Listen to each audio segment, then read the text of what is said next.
Jakarta. Polisi telah menetapkan dan menahan Sane, 19, alias S, sebagai tersangka baru di kasus Mario Dandi Satrio, 20, yang menganiaya David hingga koma. Apa saja peran Sane dalam kasus ini? Terhadap tersangka S dilakukan penahanan setelah dilakukan pemeriksaan sebagai tersangka, ujar Kapolres Metro Jakarta Selatan Kombes Ade Arysyam Indridi dalam jumpa pers di kantornya. Jakarta, Jumat, tanggal 24 Februari tahun 2023. Dalam jumpa pers kepolisian, Sane telah memakai baju tahanan berwarna oranye. Dia terus menunduk selama dipamerkan polisi. Lakukan pembiaran. Ade Ari mengatakan, berdasarkan dua alat bukti dan barang bukti, Sane dinilai telah melakukan pembiaran kekerasan yang dilakukan Mario Dandi kepada David. Karena tersangka berdasarkan dua alat bukti dan barang bukti yang kami sita, diduga tersangka S membiarkan tindakan kekerasan terhadap anak, ujarnya. Sane ngomporin Mario Dandi. Awalnya pada Januari tahun 2023, Mario Dandi mendapat informasi dari pacarnya, A. Saat itu A memberitahu bahwa dia mendapat perlakuan tidak baik dari korban pada tanggal 23 Januari.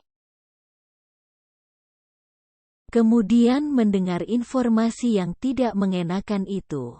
Tersangka MDS mengkonfirmasi hal itu kepada saksi A, kata Ade Ari. Setelah Mario mendapatkan konfirmasi dari A, akhirnya pada tanggal 20 Februari tahun 2023, Mario menghubungi Sane. Kemudian Sane mengompori Mario dengan ucapan, "Gua kalau jadi lu, pukulin aja. Itu parah." Dan kemudian tersangka S bertanya, "Kamu kenapa?"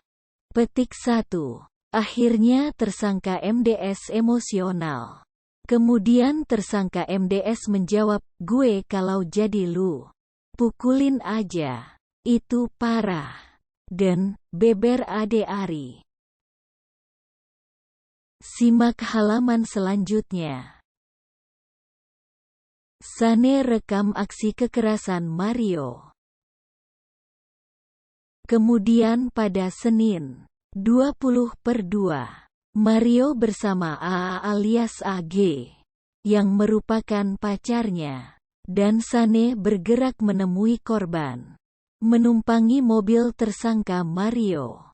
Mereka bergerak ke posisi David yang sedang berada di rumah temannya di kawasan Ulu Jami, Pesanggerahan, Jaksel.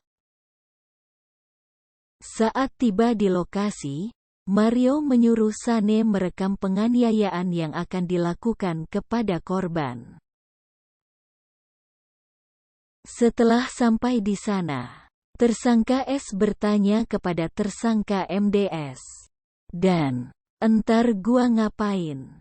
Lalu tersangka MDS menjawab, "Entar lu videoin aja," ucap Ade.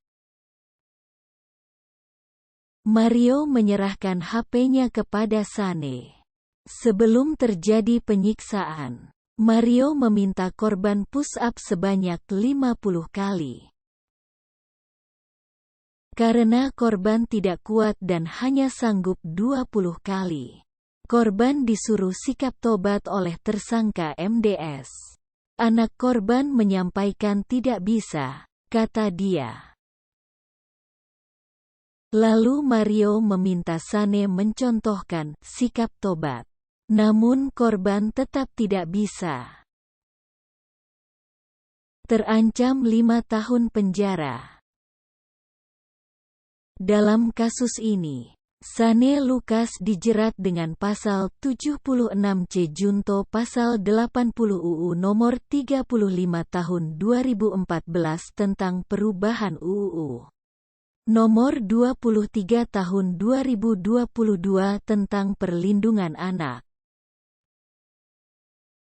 Kami telah menetapkan tersangka S dengan menerapkan pasal persangkaannya adalah pasal 76 huruf C. Junto pasal 80 Undang-Undang Nomor 35 Tahun 2014 tentang perubahan atas Undang-Undang Nomor 23 Tahun 2002 tentang perlindungan anak, kata Kombes Ade Arisyam. Dwiya, Denu.